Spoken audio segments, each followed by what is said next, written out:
and welcome to another Geometry Nodes tutorial where we'll be going through the creation of a fully procedural disco ball, which is actually something harder than you may think to do procedurally. So first thing we're going to do is we're going to start off with a cube, and this could be anything. It could be a quad sphere, it doesn't matter. It's just a container to hold geometry node information, so we can attach a modifier to any object. So I've just created a new geometry nodes setup. Let's come to the geometry nodes tab over here. Give us a bit more space.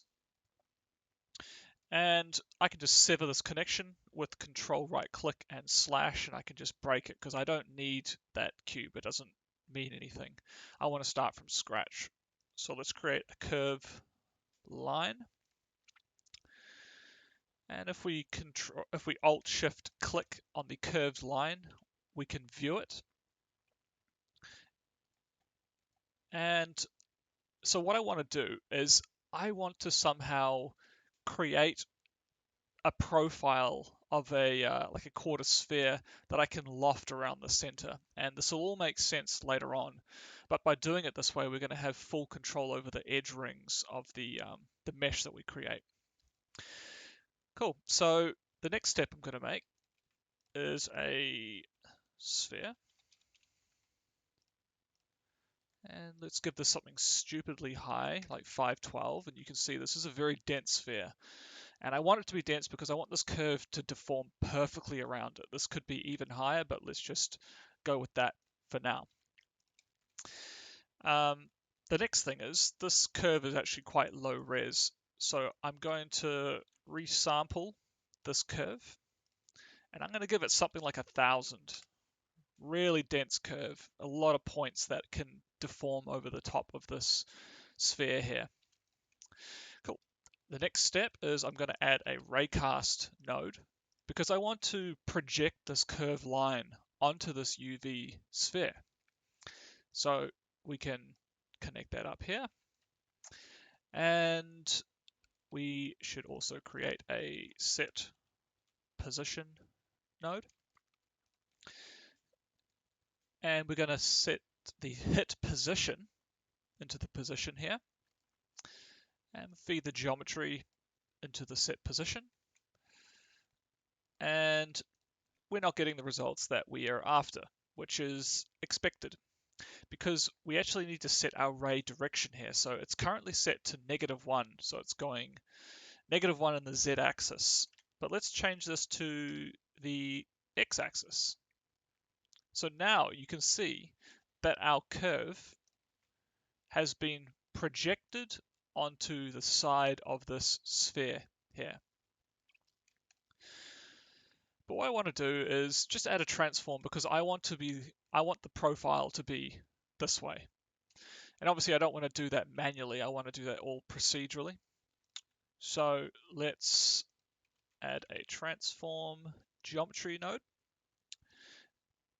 And let's rotate this 90 degrees. And so now we have a perfect quarter circle profile that we can use to generate a full sphere. All right, so first things first, let's just group that up together and we'll call this profile creation, add a nice pretty color to it, and move on to the next step. So because we kind of like shrink wrapped in a way or projected this curve, the points are actually a little bit distorted now. So we've got points here, here, here, and then as you get closer to the poles, they're actually going to be more spread out and distorted. So we need to resample the curves yet again. Alt P to remove that. And I'm just going to start with something like 64. But we'll come back to the setting later on down the road. Cool. So let's create a curve to mesh because we want to now loft this. So curve to mesh, and this is our profile. And we're going to create a curve circle. And I'm going to set this to be really high too because I don't want any faceting once again. and I'm going to set that to the curve. Alt-Shift-Click, and you can see that we're getting kind of what we want, but the problem is that the radius is too high. We don't want any radius because we want to loft it around the center origin. But if I set this to 0, it disappears. So what we need to do is go to something really low that we can just merge later on. So right now we have a perfect circle that we've created. Right, let's also create a transform geometry node because I want to create the second half of this, and I'm going to just scale it negatively in Z. Create a join geometry node, and we'll just join the two together. So now we have a full circle, and I'm going to merge by distance just to make sure that that center line has been merged so we don't have any edges doubling up. Right, so here's the hard part. We need to isolate the edge rings, every one of these. We don't want any going downwards because we want to make rings of mirrors, right? Nothing going vertically. It's all a ring. So to do this, what we need to do is capture an attribute before the curve to mesh. And this will make sense in a second. So I'm going to create a capture attribute. I'm going to set this to integer and point. And I'm going to create an index. Enter that into the value. And I'm going to create a viewer node just to show you what's going on here. So if I Control-Shift-Click on this area and I enter that in here, we have a viewer node. So we can actually view attributes this way. I'm also going to create a compare node, and instead of hooking the attribute directly in, I'm going to select it, set it to equal, and then we'll just put the attribute in here. And now we can kind of view what's going on here. So this at index 0, because we're using an index node, at index 0, we have an attribute assigned. So we can isolate each point going down the length of our profile. And when we loft this around this particular point, the attribute system is smart enough to propagate that attribute around the entire ring. So with that said, we can isolate each ring down the length of the sphere, which is something that we need to delete the rest of the geometry. So if we come over here, add that into our geometry, you get a better idea of what's going on here. You can see that as I increase and decrease, we have full control over that particular edge ring. And it's just symmetrical because we've obviously just scaled it negatively and joined it back together. Cool. So now we need to separate those edges. So, cool. Let's change this to less than or equal. And you can see, you can dial that up and down, right? And because we have 64 points here, this is just for an demonstration purposes, but so we want to split out all of those edge rings, right? Separate geometry.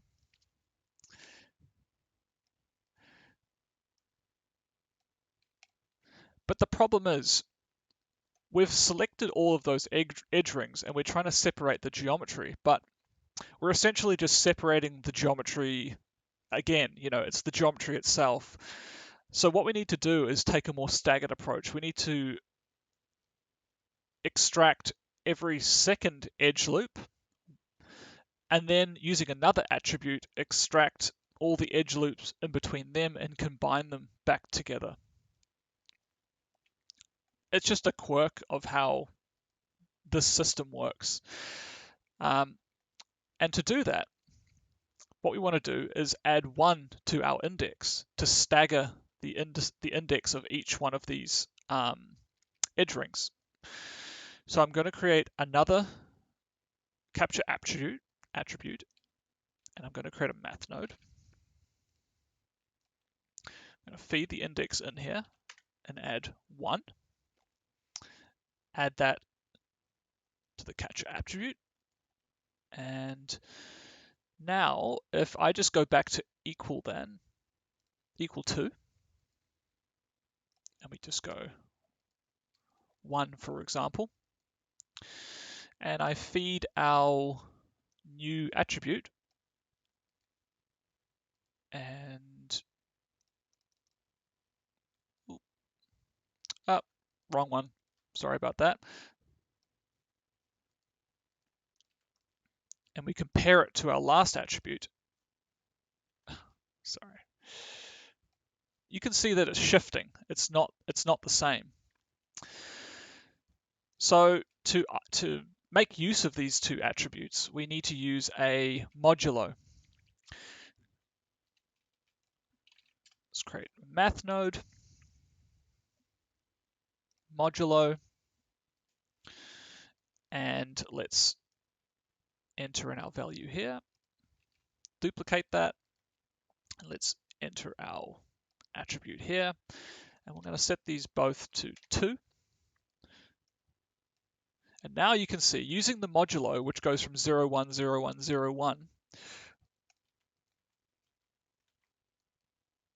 we have actually isolated every second edge. So if I view this one, it's every next edge, And so now I can use 2 separate geometry nodes to split those and join them back together.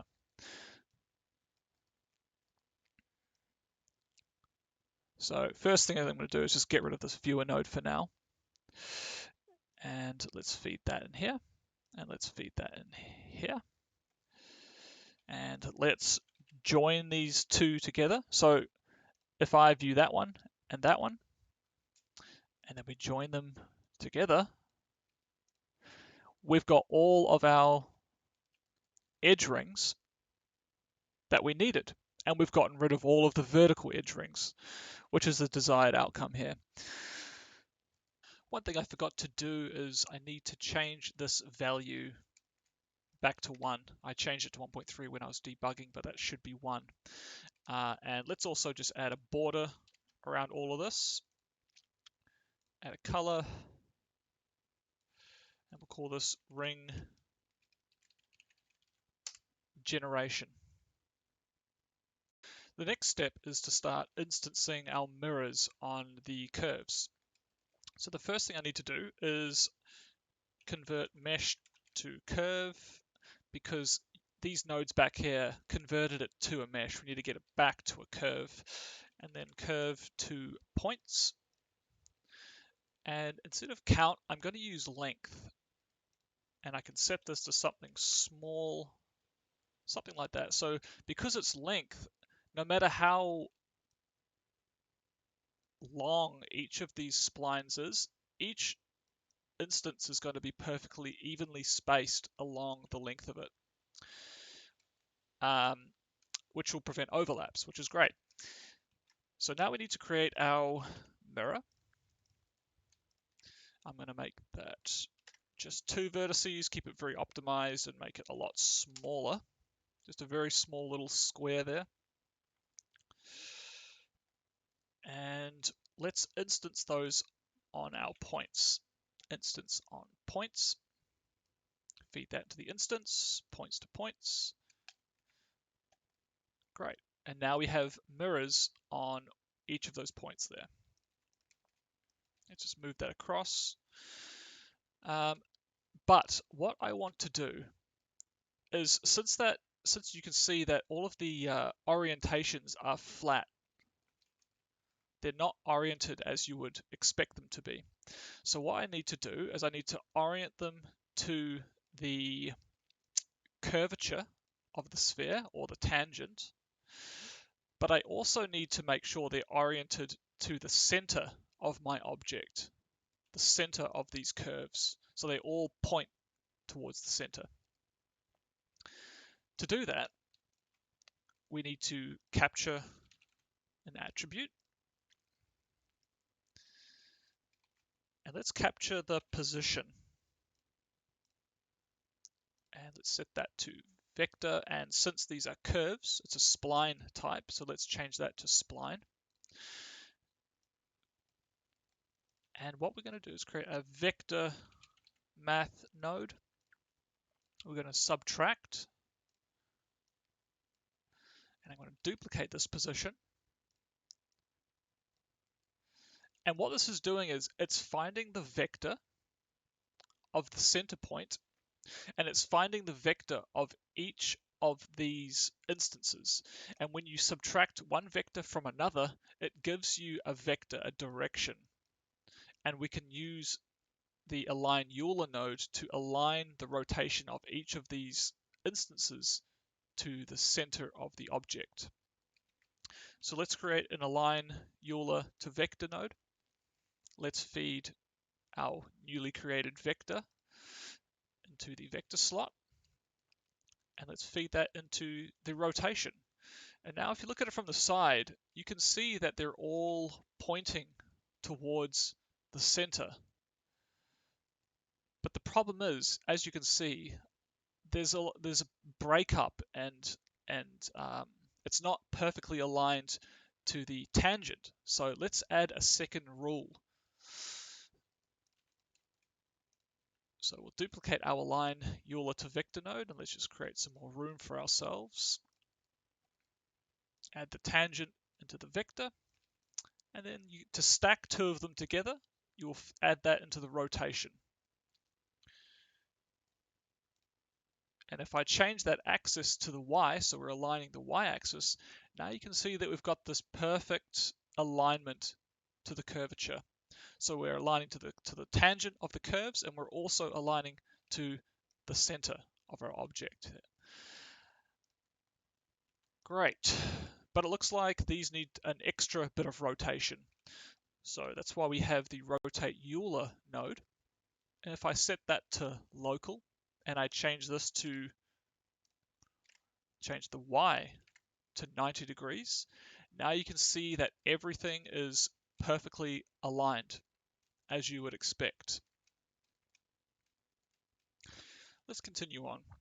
So first things first, let's just fix up a few things. For example, as you can see, a lot of the tiles, the closer they get to the poles, they start to intersect with each other.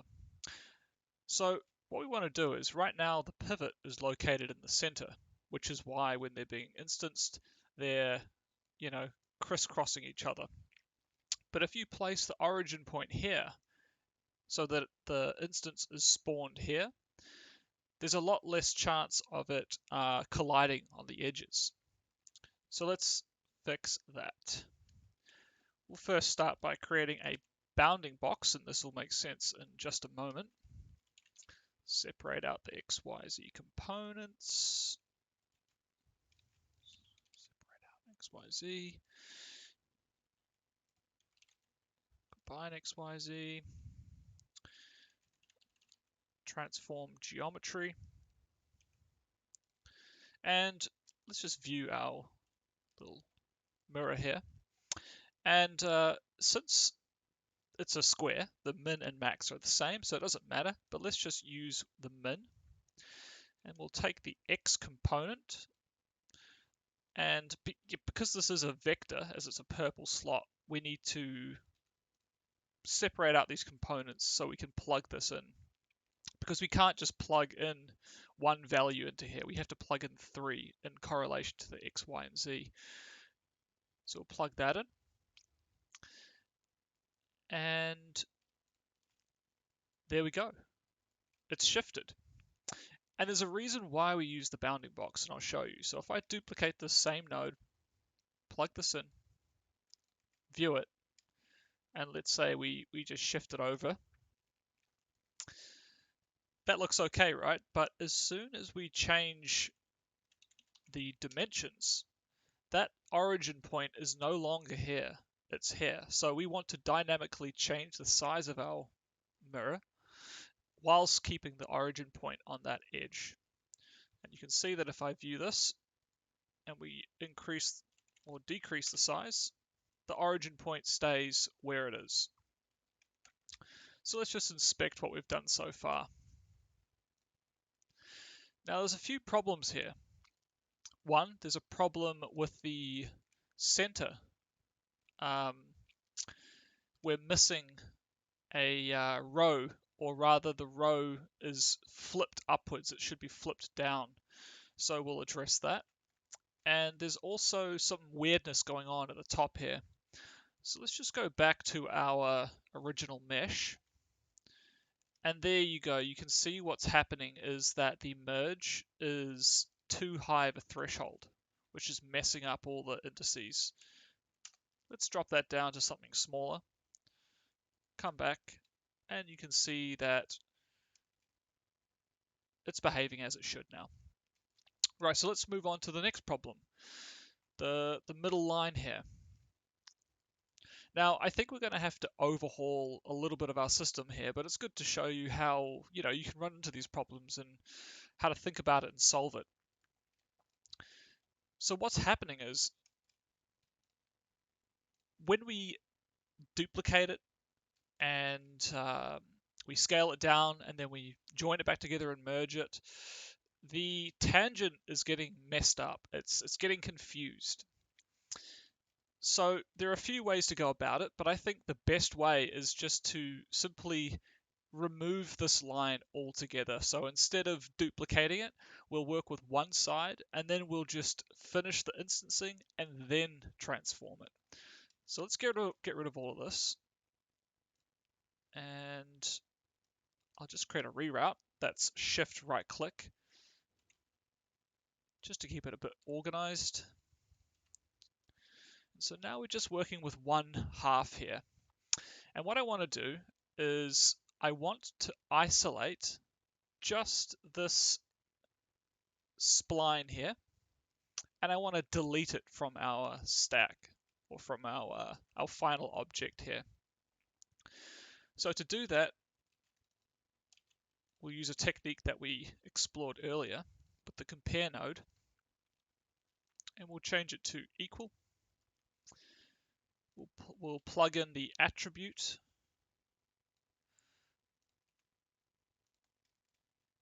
and let's just use a viewer node on this quickly. Control Shift click, and then we'll plug in our geometry. And yeah, as you can see, we are isolating that bottom edge nicely. We'll get rid of that. We'll bring all of this back. Let's create a delete geometry.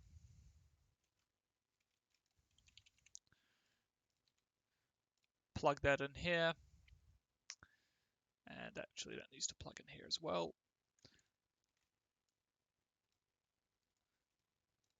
And as you can see, when we flick between these two, we're getting rid of that problematic edge ring at the bottom. Great. And now we're getting some expected results here. Now what we want to do is flip it like we did earlier. Create a transform geometry node. Create a join geometry.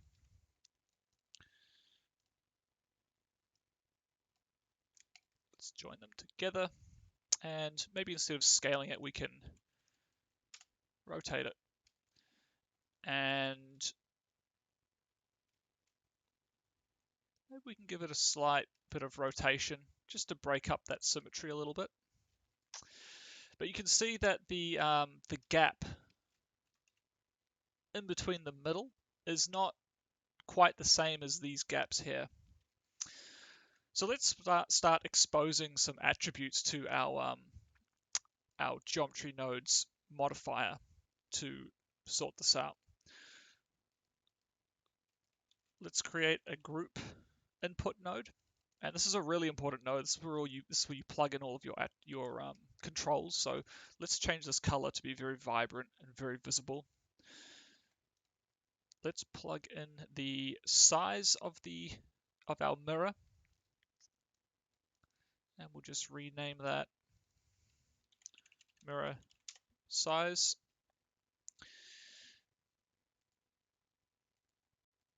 And let's duplicate this. And let's use our mirror size to dictate the gaps, or rather the spacing between our points. So let's plug in that mirror size in here. And let's also plug it in back here to our original profile curve.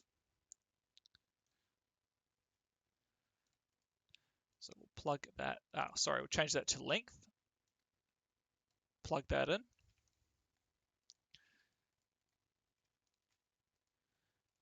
And there you go, you're getting some really perfect results here, but perhaps too perfect. And as you can see, when we changed the origin point of our mirror, it shifted it into the correct position. And we're getting that same nice behavior on the bottom here as well, since it's just a mirror. Great. Let's add in some spacing.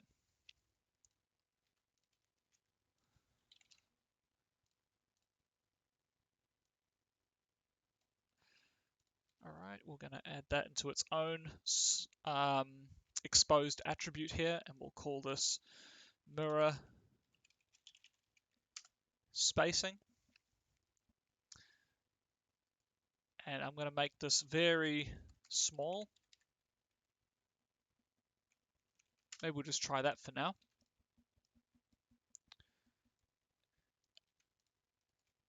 Because we're just adding onto the size of the mirror.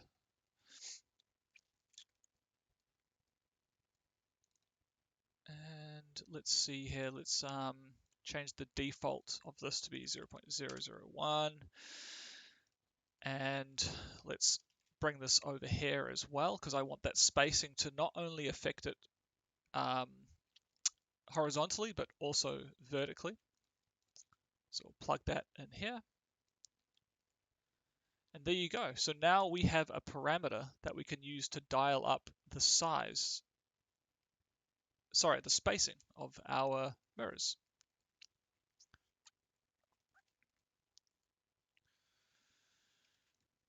Let's go ahead and add an extrude.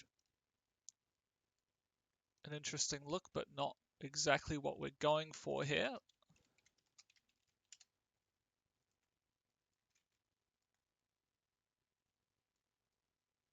Yeah, something like that might be okay. And we can also control this and expose it to our modifier. And we'll call this mirror extrude. What else do we need to do here? Let's add a back to this, because we don't want to see inside of the mirror ball. We want to add a back to it. So I'm just going to grab the original UV sphere, or rather, perhaps we could use something a little bit lower res. So I'll just duplicate that, Alt-P, unparent it, and we'll just give it something like 64, and we'll just join that in. And now you can see that we can't see straight through this thing, which is great.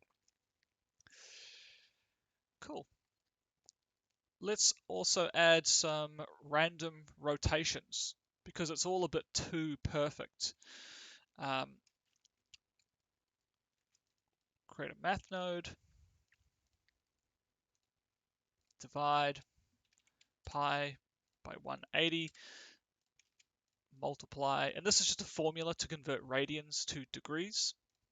So if I wanted 2 degrees, you go pi divided by 180 multiplied by the desired degrees,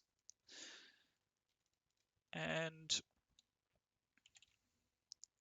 create another math node. We're going to multiply this by -1, and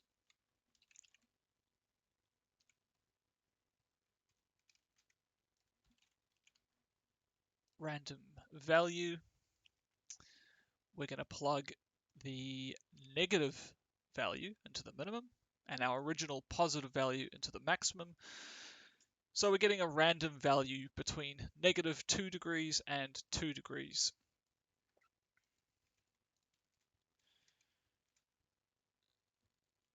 Let's add a second rotate Euler. And let's plug that value in. And so now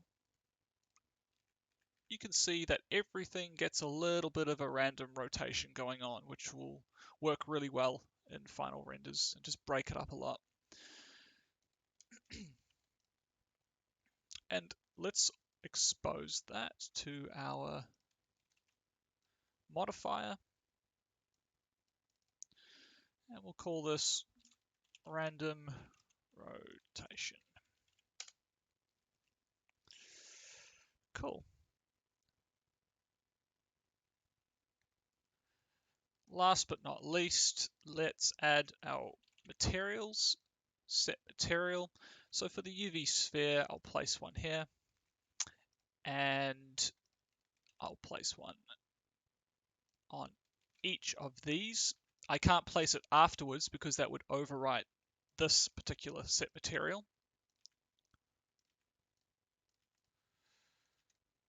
And we'll just create a couple of materials here. Call this chrome roughness 0. And we'll call this plastic. We'll just make it black. And roughness, that's fine. And they don't have to be attached to the object. I could get rid of these. They still exist, but you can browse to them within the set material node. Plastic. Cool. And there you go. You've got yourself a fully procedural disco ball. And we can change the size of the mirrors, the mirrors. We can change the spacing. We could change the random rotation so it's really broken up. And we could definitely address that.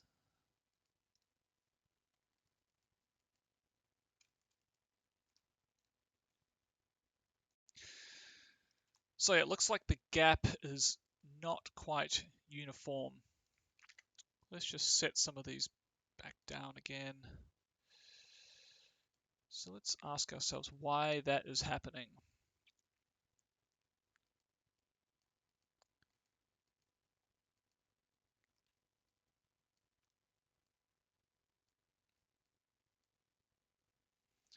It probably has to do with us needing to subtract the tile spacing from the offset that we're doing on the mirror here.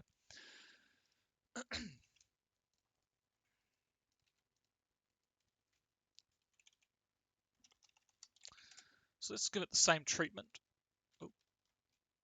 Give it the same treatment that we did to the curves earlier.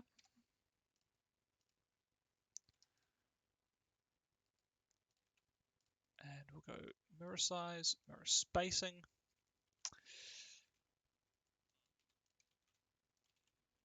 Separate X, Y, Z.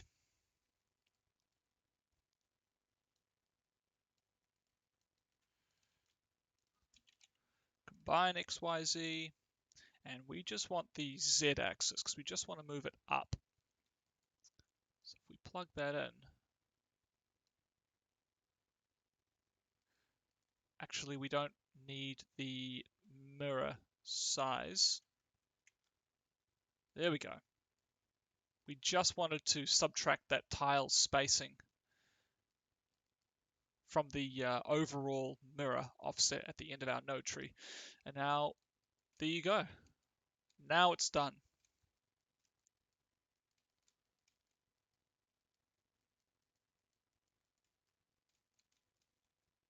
So yeah, I hope you guys enjoyed. If you have any questions, just yeah, let me know anytime.